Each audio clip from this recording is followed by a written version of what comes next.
目覚ましの音、一瞬の違和感。意識の覚醒。ああ、ここは俺の部屋か。という実感。上城に来て2日目の朝。いよいよ本格的に新しい生活が始まるんだが、昨日いろいろとありすぎたせいだろうか。妙な倦怠感があるぜ。とりあえず、飯食うか。ベッドから降り、寝巻き姿のまま部屋の外へ。あれ？あ、おはようございます。談話室に行くとすでにみんな揃っていた。着替えも済ませ、食事も今終わったところらしい。おはよう。よく眠れたか？ああ、はい。ていうか早いっすね、みんな。俺もそこそこ早起きしたつもりだったんだが。生徒会が遅刻したらシャレにならないですもん。一番早くに学園に着いてるくらいじゃないと示しがつかんのですよ。へえ、そういうもんか。大変だな。俺も明日はちょっと早く起きるが。ここいい？何気なく席に着こうとすると、隣に腰掛けていた桐生がガタッと揺れた。そりゃそうだよな。隣いいか。コクンとうなずく。目は合わせてくれない。警戒されている。当然といえば当然だが、気まずすぎるぜ。あれ、なんすか何かあったんすか？このクソガキ、メスガキ。クソガキやん、お前。こいつ。お前マジでぶっ飛ばすぞ。ディヒー。いつの間にかすっかり仲良しですね。あ、当時さん。めいちゃんから聞きました。本当に昨日カップラーメンしか食べてないんですか？うん、うまかった。もう、うまかったじゃなくて、初日からそれでは今後が思いやられます。ちょっと待っていてください。東雲が眉を潜めつつ調理場に引っ込み、少し間を置いて何やら機械の駆動音。音が途絶えすぐに東雲はグラスを持ってくる。はあ。中身は何あれ？薄緑色の液体が入っていた。特製の野菜ジュースです。飲んでください。すんごく嫌な予感がするんだが。つべこべ言わず飲んでください。果物や蜂蜜も入れてありますから飲みやすいと思いますよ。みんなも毎朝飲んでいますから。マジで？マジっす。少なくとも私は喜んで飲んでます。食物繊維たっぷりですからね。そうは言ってもこの色合いは。とにかく飲んでください。偏った食事はこの刹那が許しません。わかったよ。飲む。グラスを受け取り改めて内容物を眺める。勇気いるわこれ。さて、会長が立ち上がり、続いて他のみんなも席を立つ。私たちは先に行く。間宮君はゆっくり来るといい。ただし遅刻だけはするなよ。これでも前の学園では皆勤賞の優等生なんですよ。頼もしいな。学園に着いたら生徒会室に来てくれ。刹那に職員室まで案内させよう。うっす、助かります。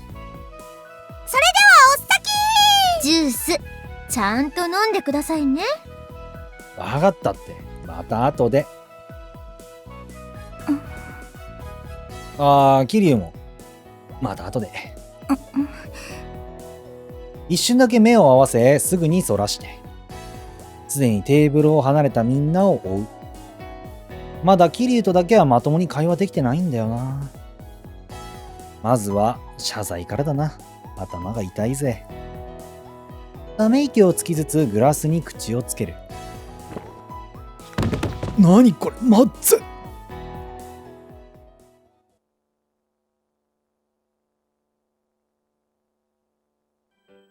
黒板の前に立ち簡単な自己紹介。用意してもらった席につきホームルーム。転校生の登場に多少ざわついてはいたが、特別盛り上がったかといえばそうでもなく、転校生ぐらいで大はしゃぎする年でもないし、まあこんなもんだろう。いきなり喧嘩を売られたりはしないだろうな、と若干身構えてはいたんだが。東雲や桐生と一緒のクラスか。そういう、一緒のクラスとか、そういうお約束もなし。授業自体も至極普通。武術の歴史だの、気候だの、ぶっ飛んだ授業があるんじゃないかと少しだけ期待していた。拍子抜けだ。そのまま何も特別なことはなく、転校生の微妙な孤独を味わいつつ昼休みに至ると、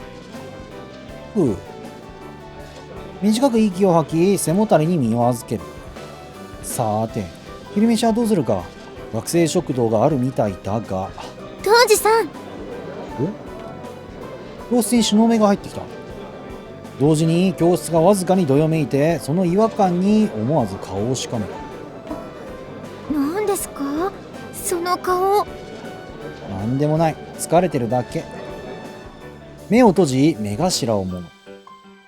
なんつうか、普通こういう時にどよめくわ。丸組の東雲さんだぜ。相変わらず美人だな。あの転校生、東雲さんの何なんだよ。とか、そういう思春期的なあれだと思うんだが、どういうわけか今俺が感じているのは、生徒会の東雲、いつか倒す。という殺気だった空気。やっぱりこの学園おかしいわ。で、どうした？なんか用事？はい。お昼のお誘いに、いつも生徒会室で撮るんです。みんなで。刹那だけが狙われとるのか、それとも生徒会全員が狙われとるのか、ちょっとそこら辺は気になるな。そうか、じゃあせっかくだから一緒に。行きましょ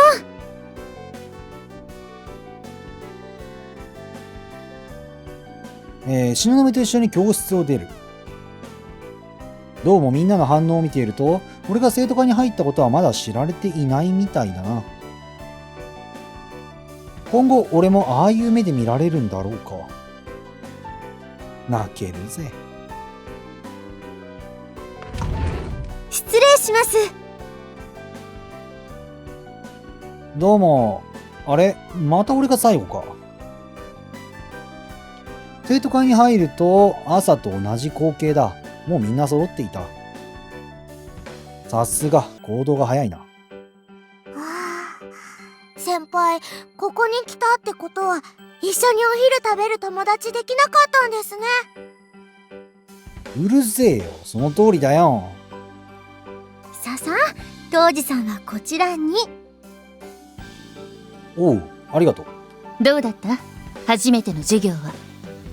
ようやく平穏な日常がってところですね。普通で安心しましたよ。答えずつ進められた椅子を引き腰を下ろす。実は結構身構えて、鳴り響いたブーという間抜けな音に言葉が途切れる。クッションの下に異物感。取り出すとゴム製のジョークグッズ。アホか。おい中野。私じゃない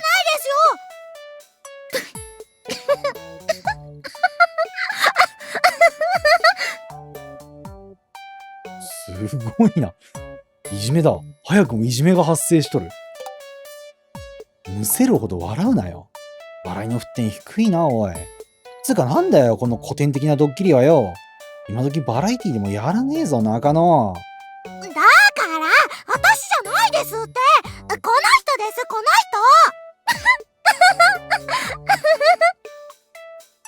のいや、まあ、一番笑ってるけど、いかんよ。スポンセインするのはいかんよ、中野。もそこまでにしておけ。千景が困っている。弁当を持ったまま、桐生が背後でフリーズしていた。あ、渡そうとしてくれたのか。はい。ああ、ありがとう。桐生から弁当とお茶を受け取る。いくらと聞くと首を横に振って席についてしまった。どっかで買ってきた弁当っぽいですけど、おごりってわけじゃないっすよね。これも生徒会専用？ここの食堂で作っているただの日替わり弁当だよ。気にせず食べるといい。今日はエッピフラ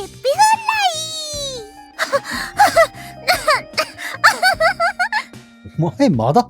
せつなもいつまで笑っているんだ。ほら、みんな手を合わせろ。いただきますだ。いただきます。会長に続き、俺も手を合わせていただきます。そしてメインのエビフライをパクリと一口。あ、うまい。いいね。満足。さて、間宮くん。はい？雑談するのもいいが、まずは君の疑問に答えておこうと思ってね。ああ、ありすぎてどれから聞こうか困ってますよ。最初は、そうだな。君が昨日口にした戦う意味、勝つ意味。このあたりにしておこうか。そうですね。そのあたりがはっきりすれば、俺も刀を抜くことに抵抗はなくなるかもしれません。ならば是が非でも伝えておかなくてはな。だが、君が期待するような話ではないかもしれん。というと？テレビ番組である以上、情熱だけではなく、現実的な話がつきまとう。肩をすくめ会長が箸を置く。食べながら聞き流していい話ではないんだろう。俺も箸を置き、聞く姿勢をとった。番組を番組として成立させるには、まずは何が必要だと思う？マスコット。視聴者？そうだな。だがそれ以前に、金がなくては番組は作れない。では、資金源はどこから出ているか。そりゃあ市が全面協力してるし、市から出てるんじゃ？当初はそうだったらしい。だが、今は事情が違う。様々な有名企業がスポンサーについて資金を提供している。この上白市は、上白バトルライブという番組一つで成り立っていると言っていい。バトル見たさに観光客が訪れ、金を落とす。そしてその金で番組を作る。そういう風になっている。つまりだ。極論、上白市はスポンサーなくては存在できないというわけだ。この大武学園もまたしかり。番組ではなく、各学園にもそれぞれスポンサーがついている。今食べている弁当も、昨日君が食べたカップラーメンも、寮にある施設も、すべてスポンサーからの提供。はあ。そしてこの学園の学費が安いのも、生徒の生活が何不自由ないのも、すべてスポンサーのおかげというわけだ。なるほど。見えてきた。噛み砕いて言えば、生活のために戦ってバトルを盛り上げなきゃいけないってことか。そうなる。負ければ当然私たちに、この学園についているスポンサーは撤退するだろう。私たちに投資しても宣伝にならんからな。そうなれば、いろいろ失ってしまうな。全校生徒の豊かな生活のために勝利をか。へえ、そんな事情が。そこまで細かいこと考えてなかったな。メイのようなタイプにはこんな現実的な話がっかりさせるだけだからな。確かにそうだ。理念とか大義とか、そこまで大げさではないが、そういう類のものを期待していた。この町に住む以上、俺にとっても無関係な話ではないが、自分の生活のためにか。まだ結論は出せないな。それともう一つ。難しい顔をする俺の胸中を察しているんだろう。含んだ意味を浮かべ会長が付け加える。俺をやる気にさせてくれる話だといいんだが。生活のためもあるが、我ら学生にとっては勝つことにそれ以上の意味がある。例えばこの町の支配権を得る。左後ろに書いてあるあれか。はあ？話がでかすぎてすぐには理解できなかった。支配権って、おいおい。からかってます？いえ、事実です。上白市に存在する学園は全8校。頂点に立つ1校がこの町の今後を決めるんです。残念ながら、去年私たちは最終戦で敗れてしまい、現在、優勝校によって不本意な統治が行われています。だから、今年こそは。左側はあれか。中央と書いてあるのは、家臣の中央、なんちゃらって感じやろ。はあ。本意ってどんな？それについてはそのうち話そう。なぜこのような統治制度が存在するかもいずれ話す。とにかくだ、間宮君。戦って戦って、戦い抜いて勝ち抜いて。私たちは今度こそ王座が欲しいのさ。そしてこの町を我が手にですか？結果的にそうなるな。俗っぽいな。やっぱ流儀に反する。誰かの上に立つために技を磨いてきたわけじゃない。だろうな。そう言うと思った。別に構わないよ。私に賛同できなくとも。どうしても納得できないなら生徒会を、とは言ってあげられないがな。だから、君は君で戦う理由を見つけるといい。刀を抜く理由をこちらで強制したりはしない。わかりました。とりあえずはこの学園のみんなのためにってことにしておきます。俺はこの町に来たばっかりだ。まだ見えていないこともたくさんあると思う。しばらく考えさせてください。ああ。まっすぐで可愛いな、君は。は？かわいいって。おいおい。何照れてるんですか？何嫉妬してるんですか？そっちこそなんでちょっとキレてるんですか？食べないならエビフライもらっていいです？黙れクソガキ。食べるよアホか。箸を引っ込めろ。あげる。いいですか？私、少しでいいから。千景先輩愛してます。当時先輩はダメっすね。次から呼び捨てにします。中野ってちょっとうざいね。いつにも増して大騒ぎだな。やはり間宮君を入れたのは正解だったようだ。さあ、話はそこそこにして食べよう。午後の授業に遅れてしまう。難しい話は切り上げ、食事に戻る。戦う理由か。流儀だのなんだのと偉そうにほざいてはいるが、じいちゃんの教えを俺はただ守ろうとするだけで自分で考えたことがあったろうか。今更な実感だが、確かにこの町に来たことは無意味ではないのかもしれないな。いい機会だ。一人でいろいろと見つめ直してみよう。もうじいちゃんに教えを請うことはできないから。まあそういう感じだよな。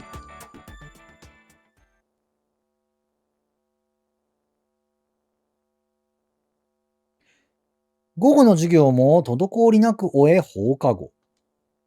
私の嫁が迎えに来てくれて、二人で生徒会へ。生徒会の仕事も覚えなきゃなと張り切っていたが、実質的に、事務仕事は会長がほぼ一人で処理しているらしく、俺の出番なんてないそうで。強いて言うなら、バトルに備えてトレーニングに励むのが仕事ってことになるが、転校早々にそれでは味気ないと、みんなで校内を案内してくれることになった。多分俺が生徒会のメンバーだってことが午後には知れ渡ったんだろう。そのせいで微妙に警戒されてガチで友人ができなかった。ぶっちゃけるとそのおかげでみんなの気遣いがかなり嬉しかった。いや、一人でも大丈夫だったけどな。ただまあ喜んでいられたのも出発直後までで、校舎を出たあたりでこれだよ。出た。またあったわね。マミヤ当時。お前が待ち構えとったんやろ。うわぁ。めんどくさいのに出くわしちまった。忘れてたわ、こいつらのこと。しかもなんか今回多くないか？ 3 人組の後ろにまだ人数いるぞ。マジかこいつ。生徒会の皆さんもお揃いで。まさかあなた、うちの生徒だったなんてね。気づいてなかったんですか？だって言ってくれなかったじゃない。制服違うし。そうとしていたら。手加減なんかせず全力で叩き潰したか？挑発なんかせず最初から全力で逃げたわよ。すがすがしいほど下水な、お前。うるさい。あなたに負けたおかげで私のランクは16位。生徒会に入る資格を失った。なんて惨めな私。でもメソメソ泣くのはもうおしまい。泣くなよ。うるさいバーカ。昨日の私とは違うわよ。政権の手入れはバッチリ。頭数も揃えた。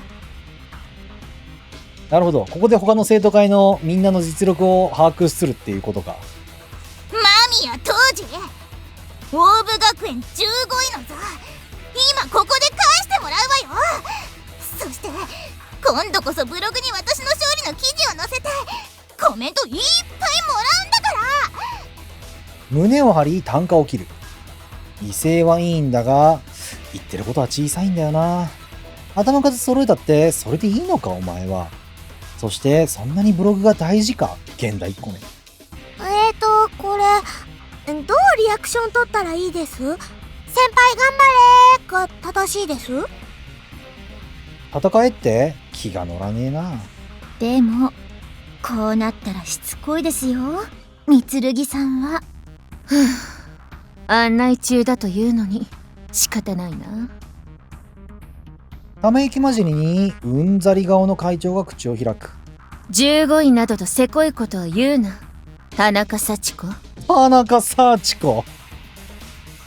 誰？やめて。本名やめて。本名？偽名？みつるぎって偽名なんですか？田中じゃ当たり聞かないでしょ。ほっといてくれる？うわ、政権スターなんとかといい痛々しすぎて逆にこいつのこと好きになってきたな。わかる、俺もなんか好きになってきた。3パートに1回、いや 2,3 パートに1回こいつを見たいな。友達になりたくはないけど3回に1回くらい出てきてほしいな。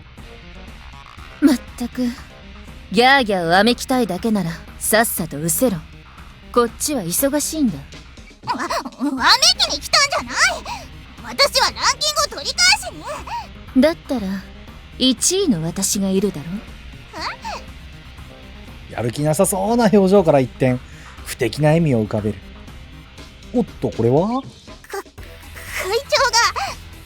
私の相手を？ああ、私以外にも一桁ランカーだらけだぞ。なあ、刹那、千景。そうですね、今まで対戦の機会に恵まれませんでしたが、受けて立ちましょう。私12位ですけど混ざってもいいですか？みんなが一歩前に出て臨戦態勢。これは予想外の展開だな。みつるぎ、あえてそう呼ぼうに、とっても、じゃあ、みつるぎにとってもそうだったようで、明らかにうろたえていた。嘘。生徒会4人を相手なんて冗談でしょ。幸子頑張れ。お前がどういう手を使って15位になったかは知っている。刹那に挑み続けるポーズを取りながらも自ら対戦を避け続けていたのも知っている。お前は虚飾まみれだ。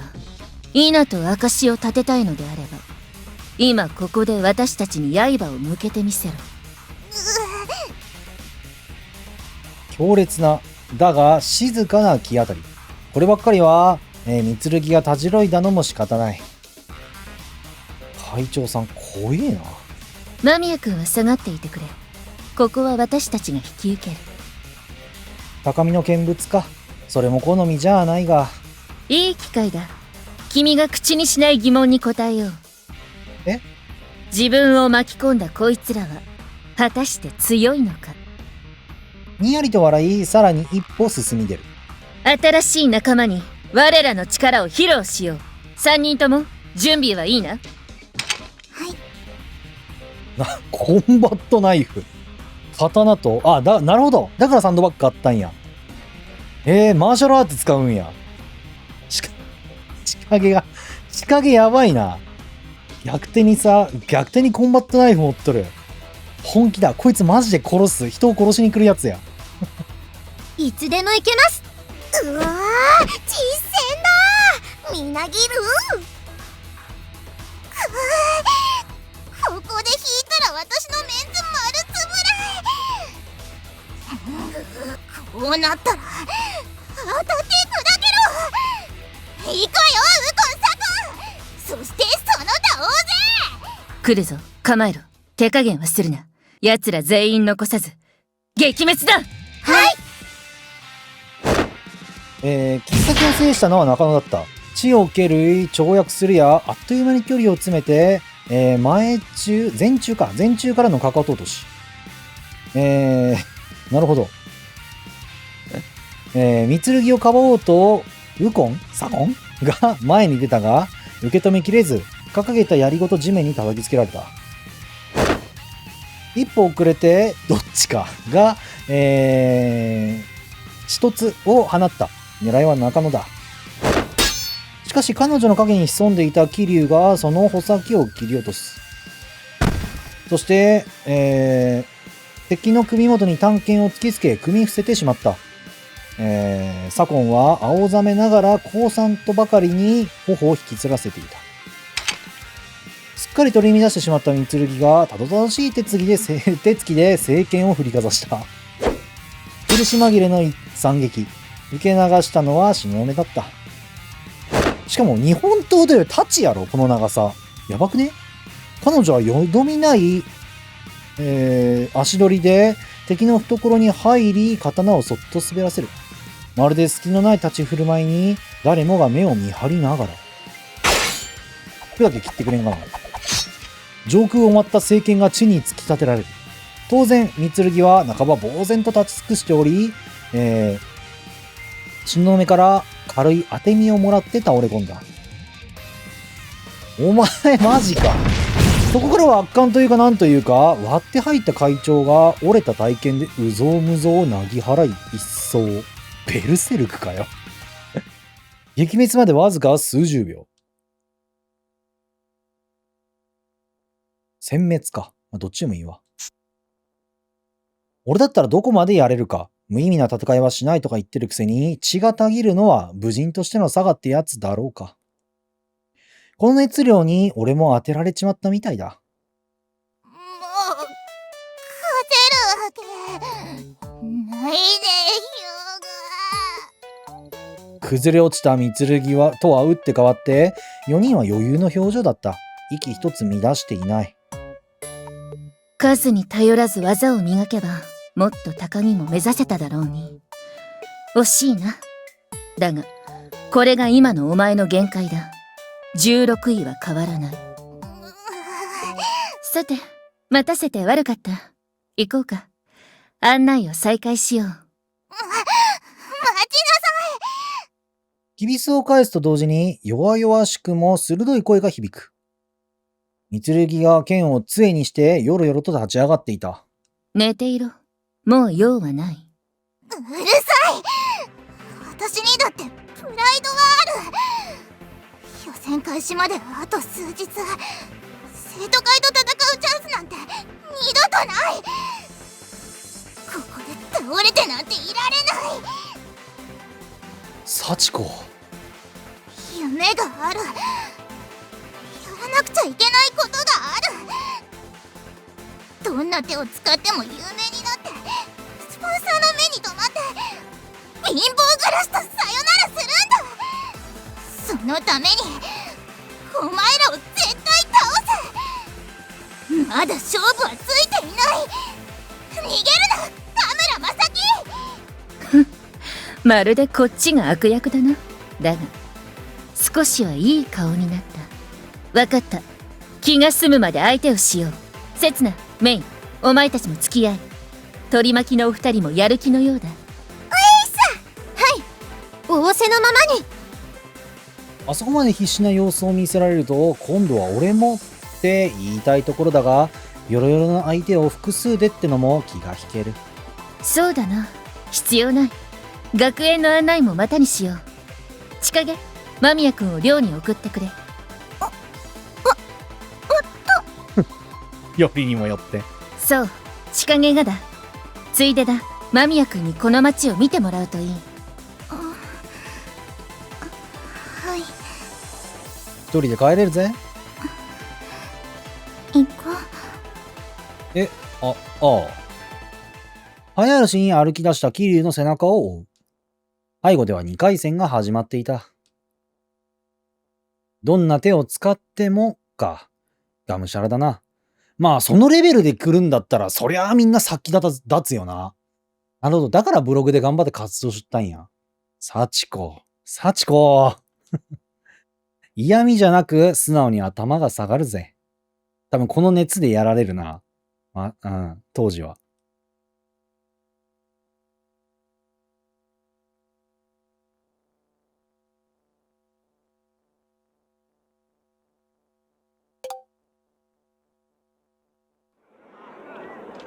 桐生に連れられて気づけば駅前に来ていた。寮ってこっちじゃないよな。どっか寄るのか？返事なし。ちらりと見ただけで歩みも止めず。こりゃあれだな。ただでさえ仲良くないのに、昨日のこともありってことだよな。まあ言ったぜ。桐生。怒るのも無理はないんだが、悪い。言い訳に聞こえるだろうが、昨日のはあくまでも事故で中に人がいるとは。いや、言い訳だな。よくない。悪かった。本当に。そこでやっと桐生が立ち止まった。そしてなぜかスマホを取り出し、画面を俺に見せる。リング。リング？何？メッセージアプリ。聞いたことある。俺やってないけど。いい？はい。いまいち読み取りにくいが、多分俺のスマホにもアプリを入れてくれるってことなんだろう。差し出された手にスマホを渡すと、慣れた手つきで画面を操作し始める。はい。おう、ありがとう。数分とかからず作業は完了し、スマホが返ってくる。画面にはリングとやらが表示されている。あとフレンドリストってところに桐生の名前が。番号も登録してくれたのか。ありがとう。こっちこそ勝手に登録しちゃってごめんなさい。しかもあれか。そうか。やばいな。来たな。最高だな。最高だぜ。最高だぜ。お前、桐生、お前ってやつは。お？言葉じゃなくメッセージで返事が来た。この至近距離にいて話さないの？何これ、どういう状況？うろたえる俺に構わず、桐生は指を高速で動かし、メッセージを送り続ける。ごめんね。怒ってたとかそういうわけじゃなくて、話すのが苦手で、こっちなら少しは話せると思う。いつも無口でごめんね。おじさんじゃん。昨日のことは気にしないでね。私もなかったことにするから。おじさん公文じゃん。もはや。おう。顔文字多いな。ギャップに驚いた。ていうか、これは、何？俺もメッセージで返すべき？いや、隣にいるのになんかそれおかしいよな。もういいや。よくわからん。俺は話す。普通に話す。それで、こっちに来たのはなんか買い物とか？見せたいものがあるんだ。街のことよくわかると思う。やっぱあれだな。ごめんね。今ちょっとふと思った。ディスプレイかな？ディスプレイウィンドウ、背景、メニューの背景。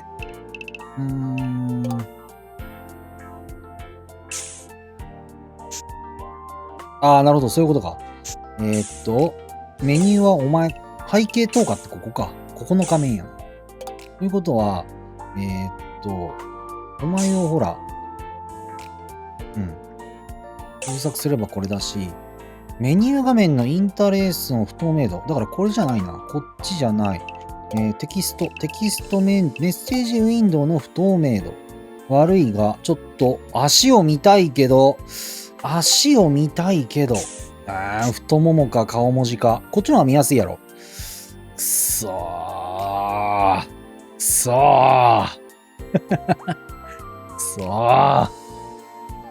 この街のこと？それ以上は答えず、スマホを握ったまま桐生が歩き出す。そして、裏路地に差し掛かったところで足を止めた。いた。ああ。路地を覗き込むと、ストリートファイトが行われていた。制服に見覚えはない。他校の生徒だろうか。場所が場所だからか、観客もほとんどいない。いうか、バトルの内容自体、幼稚だな。あんなのただの喧嘩だぜ。お粗末だな。見せたいものって、これか？桐生が首を横に振り、見せたいのはこれが終わった後、とメッセージが届く。バトル終了後、ねえ、何が起こるのやら。すでに泥試合だ。長期戦を覚悟したが、ラッキーパンチが入り、思いのほかあっさりと試合終了。ここから美しい友情でもごめんなさいね。ここから美しい友情でも育むのかとつまらない期待をしてみたが、俺の予想とはまるで逆のことが行われていた。マジかよ。うわ、マジか。勝った学生が倒れた相手を無理やりに起こし、自分の荷物を相手の首にかけた。そして周囲を囲む仲間の荷物を持たせ、ついてこいと歩かせる。バトルのダメージと荷物の重さでよろめけば、しっかり歩けと背中を蹴る。暴力で無理やり従わせて、ただのいじめじゃねえか。気分悪いぜ、腐ってやがる。今なら抜いてもいいよな、じいちゃん。ダメ。はぁ？飛び出そうとした俺を桐生が制する。ダメって。おいおい。どうして止める？メッセージを打ちかけた指を止める。そしてスーッと短く息を吸い込んで、桐生は自分の言葉で話し始めた。そうする必要があるというように。まさか。間違ったことしてない。本気か？それが今の神城のルールだから。やっぱりそうか。ルール？強い人が正義、弱い人は強い人に従う、そういう統治が行われてる。統治。そういえば会長さんが言ってた。バトルの勝者が街を統治すると。それならあれはその統治の結果だっていうのか？もちろん。あんなの一部みんなやってるわけじゃない。それに学生以外には手を出しちゃダメ。それがルール。秩序も保たれてる。だが歪んでるぜ、そんなの。うん。だからみんなそれを正したいと思ってる。勝ちにこだわる理由はそこか。今この町の王様は？暁学館生徒会長大神火花。それが倒すべき相手ってわけか。つぶやき、不快な光景を思い出すようにきびすを返した。現生徒会長でも、まさきでもなかなか手がね、勝てないっていうレベルなんだろう？相当じゃね？行こう、桐生。もう十分だ。うん。俗っぽい。俺はそう吐き捨ててしまったが、理念、大義。確かにみんなの胸の内には熱が宿っていたらしい。それを知った。だからこそ膨れ上がる大きな疑問、温度差。果たして本当に最後の一人は俺でいいのか。あの光景に不快さを覚えたのは事実だ。だが、みんなと同じほどの熱量は、まだ俺には宿っていないような気がした。